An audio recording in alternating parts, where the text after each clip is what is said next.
Ayman Khan here for Seconds Out, joined by trainer Dave Coldwell to get his eye on the events that shifted the perspective of combat sports last weekend. That being, of course, Tyson Fury versus Francis Ngannou, or should I say more, that being Francis Ngannou's output in the fight with Tyson Fury last weekend. First of all, Dave, how you doing, sir? Very good, thanks, mate. How are you? Yeah, not bad. All the better for speaking to you and getting this opportunity to get your eye on the fight. I promise I'll keep the questions fresh, but first of all, I need you to set the table for me in terms of what you did see at the weekend between the two fighters. I watched it the morning after because my daughter was DJing, so I was out on Saturday night, so I didn't see it live. But as you do, you check your social media, and I saw a picture of the floor, and I was like, "What? I can't believe what was happening." So yeah, I went back, bought it, and I watched it the following morning on the rerun, and it was a case of where I just felt as though Fury was never ever comfortable in that fight. He never looked comfortable in the fight. Um, and Ngannou was so much better than what I expected. I was one of those that saw the pad. I'd never seen him. I've never seen an MMA. I've never seen him train. Never seen anything. I saw the little bits of the pad work that they put out, and I just thought he's garbage. I thought he's going to be too slow. Fury will be able to do whatever he wants or whenever he wants. And boy, was I wrong. I liked the way he shaped up. I liked his feet. His judgment of distance was pretty decent. His ring generalship was pretty decent. And I thought he looked the more comfortable out of the two fighters, which shocked me. So yeah, it was certainly a surprise package for me. Can you highlight the attributes of Francis Ngannou's game that would make you confident that he can be a further success in the boxing ring? He's obviously a very, very good student. And he's took on instructions really, really well, drilled them really, really well. He kept his composure. I knew going into the fight, he was never going to have any fear. He wasn't going to be bothered about when he gets hit with a shot. He's not going to, he's not going to go in a shell. These MMA guys, they take forearms, elbows, punches, kicks, to the head and what. So a guy with bigger gloves, which boxing gloves are bigger than MMA gloves, a guy with bigger gloves just punching at him isn't going to intimidate him. He isn't going to get caught and then go into a shell. So, he's obviously takes instruction well. He's a quick learner. He's a good learner. But the problem is, let's not get carried away. The problem is, he's 37 years old.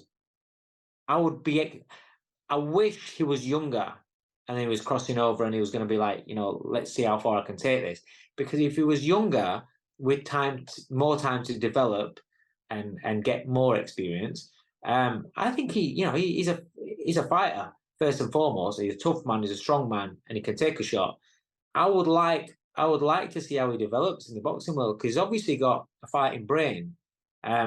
He was educated enough straight away to look to target Fury's body, through jabs there, through straight right hands downstairs. Obviously, there's so much more to boxing for him to develop, and the time is against him.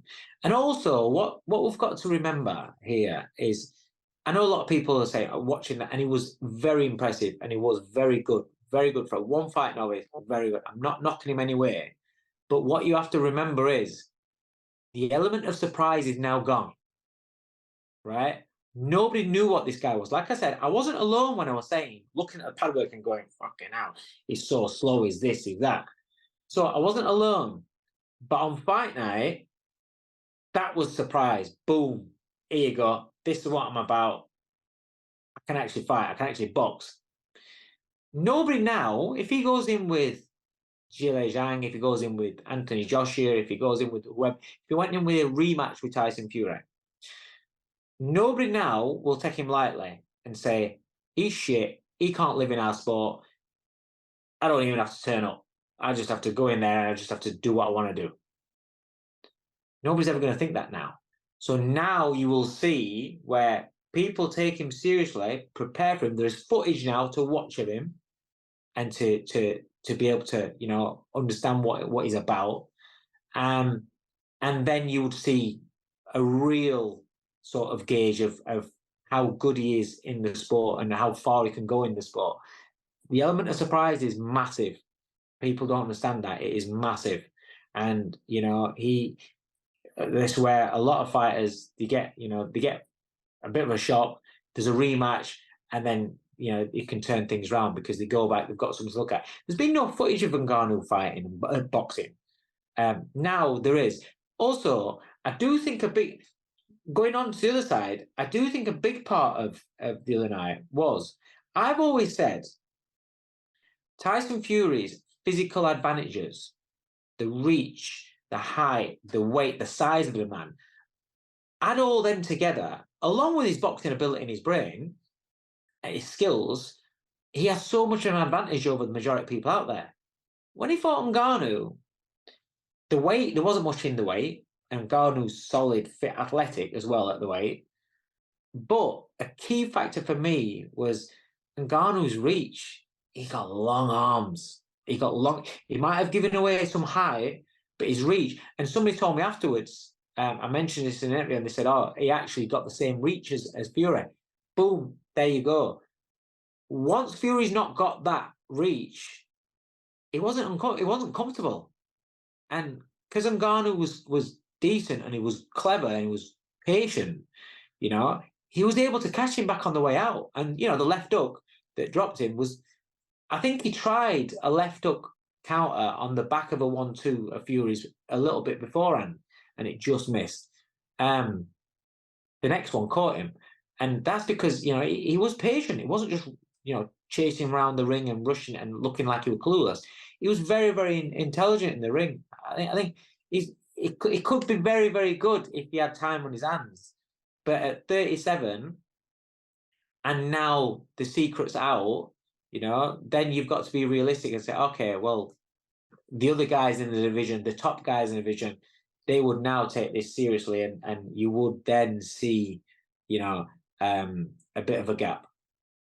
That element of surprise, as you mentioned, has certainly now gone, and that was shown. Fury was obviously had to face that in the ring on Saturday night. You mentioned the pads and the feeling that maybe that was a bit of misdirection there. And that's all part of the mind games leading up to fights, and it does go on in the fight game. But I wonder how much of that sort of thing does go on, because you've got, in the aftermath of it, I believe it was on IFL, Usyk said that in his mind, he was thinking that Fury's showcase against Ngannou might have just been a bit of mind games for him heading into his undisputed fight against Fury himself. Could that be something there? Could that really be plausible? Maybe. Listen, it's like in sparring sometimes, when you're sparring with somebody that that in not too distant future, there's a real possibility that you could end up fighting them for the title or something like that. If you're a young prospect sparring with a champion in the same division as you think one day I might be fighting him. So you don't show him all your hand. You do just enough to get through.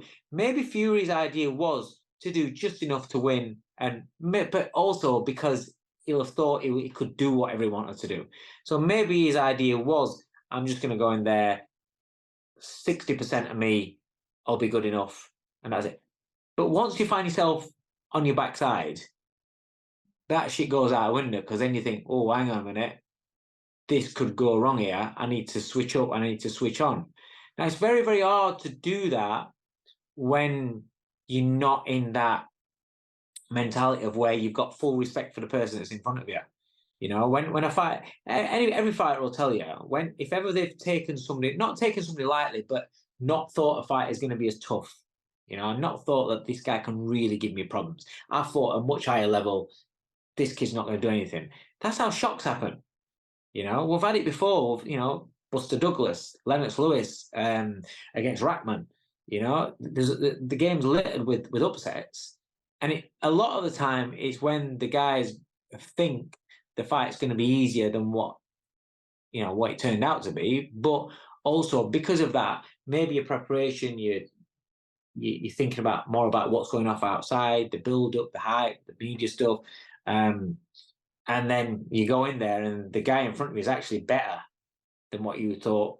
And also your preparation's not been as good mentally. You can train all you want, but unless you have that fear in you, are you really breaking through the ceilings, or are you just doing what's comfortable? And And again, that's not taking anything away on Ngannou. Ngannou was fantastic, but it's just how fighting is. It's just how boxing is, you know. And anyone that wants to say, "Oh, he's making excuses for it," I'm not going to make excuses for Tyson Fury. It's not like I'm always singing his praises and saying, "Oh, I love Tyson Fury" and all that sort of stuff. I'll say how I see it. But the facts are in boxing, and no matter how us coaches say, you cannot take this lightly. When people are talking about the fight afterwards, and it's a massive fight, when people talk about this guy's not on your level, you've got the noise going off. They're only human, and although they turn up every day and they put the work in, they may switch off. They may think it's not switch off, but not be like on red alert danger. You know, you take that red alert away and they're on amber, you know, on green, but on amber at best. And that's just that enough there for the momentum of a fight to switch. Was Ngannou's success, could you also put it down to potentially look at, a lot of people will look at these crossover fights and they'll look at the precedent set by Floyd Mayweather versus Conor McGregor and how Floyd essentially carried Conor McGregor to whenever he wanted to finish the fight. But that's at a lower weight. That's at a bona fide all-time great there with Floyd, who's an accomplished defensive fighter and offensive fighter there too. And generally, the lower weights can do a lot more than what a heavyweight can do because of the heavyweight's composition as athletes. Are heavyweights kind of is the gap in skill closer at heavyweight because of how big they are, that they do less, so therefore someone coming over from a different sport might be able to succeed more because they're doing a bit less or have to accomplish a bit less or have to learn a bit less? Look, in heavyweight boxing, physicality can play a major part, you know, and we always say in any weight, one punch can change a fight, but even more so when you got, you know, a big monster that's landed on top of your head. You know, I've heard some people say, "Oh, it just scuffed him on top of the head." What, you know,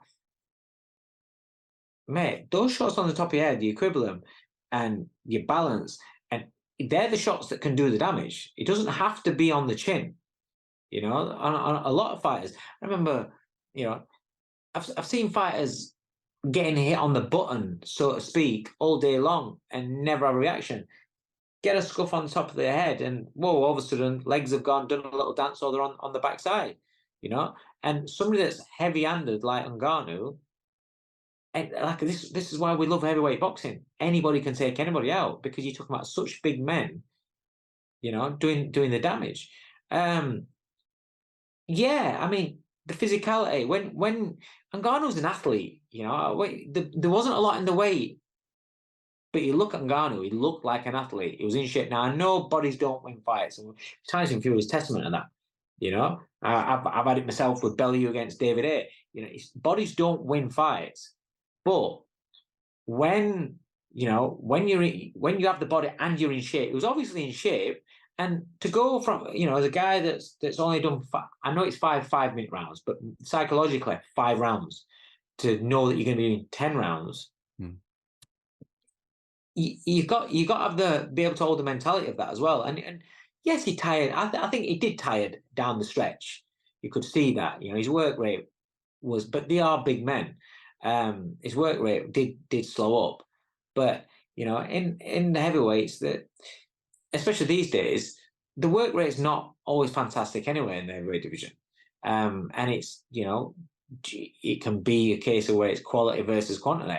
You know, some fighters are just throwing a lot of arm punches or shots that aren't landing, and some fighters are throwing less but landing more of the damaging shots. It was an absolutely surprising fight, and there are loads of little surprising moments in the fight. Like we mentioned, well, from the first moment when Fury came and tried to land a big right hand to get him out there straight away, the third round where they had the knockdown, the 8th round where Fury looked in quite a bit of trouble, but also the elbow that was thrown from Tyson, which when I look at it, I don't think he deliberately meant to throw the elbow, but when you look at it, it looks like he deliberately meant to throw the elbow. What did you think of that moment? I think Ngannou would have been proud of that from MMA background, wouldn't I? It was good. It was executed great. Now, listen, in boxing, when you're in a fight, sometimes you can miss. Let's not forget, Tyson Fury is the man that upcut himself, right? So let's not give him too much credit, right? Saying he threw the elbow intentionally. He might have done, he might not have done, but it's plausible either way. But he only did it that once, didn't he? So I would say maybe let's give him the benefit of the doubt and say, well, he went for a shot and it's just the follow through that caught him. Listen, you're in a fight. It's like getting hit low. You don't intentionally hit somebody low, but you might catch them low. You know, you might not intentionally hit them in the back of the head, but just the way that they move their head and the way that you're throwing your hook, you might catch them on the back of the head. It's a fight, you know. Yeah, it is what it is. I mean, I can't say whether he did it intentionally. Only Tyson Fury knows whether he did it intentionally or not.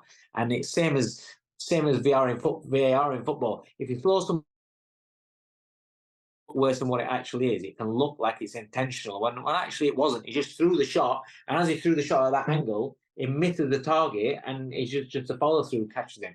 You know, that's, you know, you can look at it at both ways, really. Now, I know you're firmly entrenched in boxing, so I pretty much probably know the answer already here, but would you rather watch a Fury and Ngannou rematch, or would you rather go and see Fury versus Usyk? I'd like to see a Fury and Ngannou rematch in a cage. Okay. Why? I just think that these crossover fights, right? When you get, being honest, right? I don't, before the fight, I got no real interest in it. The event, the event was unbelievable. But if the fight had just gone as a normal, you know, exhibition would go like they have done before, it's like I've never watched the greats that are doing these exhibitions and stuff like that. I don't really watch those either. But if you're gonna do a crossover fight, you should do a 2-fight series. You come into my domain and I'll go into your domain, because otherwise, even if Fury and Garner's come out smelling roses on this, and he's from the channel, he really has, because the way that fight panned out, his credibility just gone up like that, and Fury's has gone right down. But had it gone how normally they do go, then what does it matter? If Fury beats Ngannou, who cares? It was making his debut. He's never fought before. You're talking about an elite level world champion fighting a guy that's never fought before. So if you're going to do it, you should do it where, okay, Ngannou comes into the boxing ring, but then Fury goes into the MMA cage. See who does better out of both disciplines. That'd be more interesting for me. Does what you saw at the weekend change how you think Fury Usyk would go? I'm like that with that fight anyway. I think that Usyk's got the skills and the ability to beat Tyson Fury. I've always thought that, and the brain, the mentality to always. I've always thought that.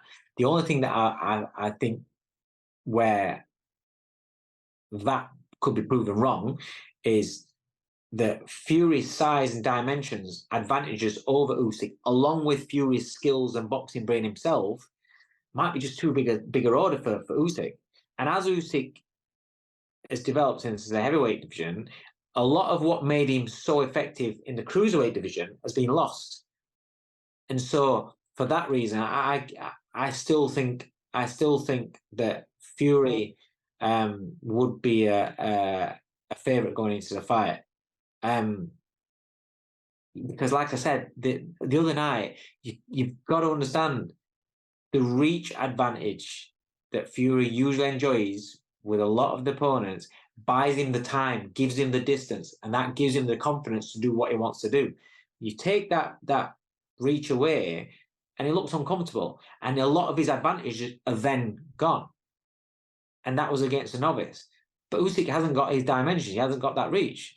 So, you know, I do think that and also the size of Fury going back to leaning and on the inside and things like that, making it, you know, Riddick Bowe against Evander Holyfield. You know, Evander Holyfield had the tools to beat him. He beat him once out of the 3, but for 2 out of the 3, the size and just the leaning on, the clinches and you know, it zaps a lot out of the smaller guys. Like you said, Ngannou's stock is completely on the rise now after that, and a lot of people in the combat sports world are saying that he got the win. and are putting fights towards him. I want to see him in more boxing fights in the future, which is great for Francis Ngannou. I think maybe even Mike Tyson mentioned that producers want to make movies about him too as well, and biopics or whatever it is. So more opportunities in the offering for him. One that seems more concrete or on the table potentially is one against Deontay Wilder. Can you favor Ngannou in that fight from what you saw against Fury? I don't know, but it's a fight I'd like to see. I would like to see that. Yeah, obviously, I'd like to. Yeah, I want to see Fury against Usyk, get that undisputed title wrapped up. But as far as Ngannou, I would be happy to see. Listen, again, he's going to improve on the back of that fight. Mentally, knowing, having that 10 rounds experience and knowing he can hang with the best in the world, and navigate a boxing ring under boxing rules for the 10 rounds. That'll help him going forward, and he's only going to get better in the gym because he's obviously a good student. Deontay Wilder, he looks like he's improving under Malik Scott, and it looks like he's more than just a right hand now. And I'm excited to see Wilder fight. I just this inactivity and whatever. I know he's waiting for a big fight, but just get a fight. He should have just with Wilder. with his. He's now using a jab. He's using a left hook. I'm excited to see him fight, and I do think he should just get a fight, get it. I know he's been waiting for a big fight, and now it looks like a big fight is going to happen. Whether it's going to be Ngannou, whether it's going to be Joshua. I just want to see the fruits of the labour of working with Malik Scott. Him against Ngannou, it would be a hell of a fight. It would be great. But like I said, the surprise element's gone now. So you're going to see people preparing for Ngannou properly. Does he have enough in his game rounded to beat Deontay Wilder? You could say quite possibly, but then the only person that's beaten Deontay Wilder is who? Do you know what I mean? So it's not like Wilder's been beaten a few times by people at a lower level and things like that. So you would have to favour Wilder. Let's give him the respect. He's drawn 1 and lost 2 to a top elite heavyweight in Fury. It's not like he's been beaten by by guys that are nothing. However, the old version of Wilder, if he's not improved from that, and if it is just great on the pads and the bags, but when it comes to fight night, it's kind of like the same Johnny Wilder. Let's not forget, I know he was a good fighter, but he was 130 years old. Luis Ortiz was beating him. Do you know what I mean? So he is there to to be outboxed. The old version of Wilder. I'm giving him credit and saying he's better than that now.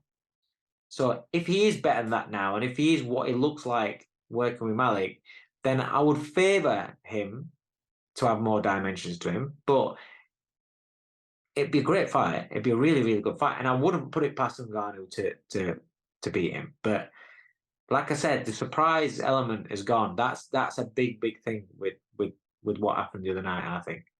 Just as excited to see Anthony Joshua versus Francis Ngannou too? Even more so. Even more so. That'd be good. That'd be really good. That'd be a good fight. Yeah, I'd like to see that. I would like to see that. It's one of those where, again, you would have to favour Anthony Joshua because of what he's achieved in boxing. He's beaten some good fighters. People don't like to give him. He's beaten some good fighters. Let's not proclaim off of a very, very outstanding performance that Ngannou did. Let's not all of a sudden start saying he's better than everybody else that Anthony Joshua's fought. You can't say that just because he was great on that night against somebody who's, and not making an excuse for him, but somebody who, without a doubt, will not have had that same fear as what he's had in other fights. He may have prepared properly, everything, but he won't have had that same fear. And that bit of fear, that red alert that fighters have when they're going into fights, is a big thing. It's a big thing. Everyone that goes in with Ngannou now will have that. And the experience that Anthony Joshua's had and the capabilities that man has, I think he beats him. but it's a good fight. And if he gets caught, he gets cleaned out. So it's one of those fights. We want to see those fights. We want to see those fights that even if you think one man's going to win, there's jeopardy in it. I don't mind fights like that. I expect A to win, but there's always jeopardy because if B catches him, that's it. And that's what you want to see. There's definitely jeopardy in it, and yeah, I'd love to see that fight. There's quite a few fighters in it. Listen, Martin McCauley against AJ, Martin McCauley against that version of Fury, Martin McCauley against Zhilai Zhang or Ngannou. There's a lot of fights there that could be made with certain fighters that are going to be exciting because of the styles of those fighters. Very last one. Simple question: is Francis Ngannou a boxer now? I don't even have to ask him. Is he going to go back in? Is he going to stay in boxing? If he's going to stay in boxing, he's 100%. He's a boxer, but he's one of that rare breed that looks like whatever he chooses to do, MMA or boxing. Dave, real pleasure speaking to you, and it would be a good chat. Sorry for the spoilers as well on the night too, but a real pleasure speaking to you. Thanks for speaking to Seconds Out.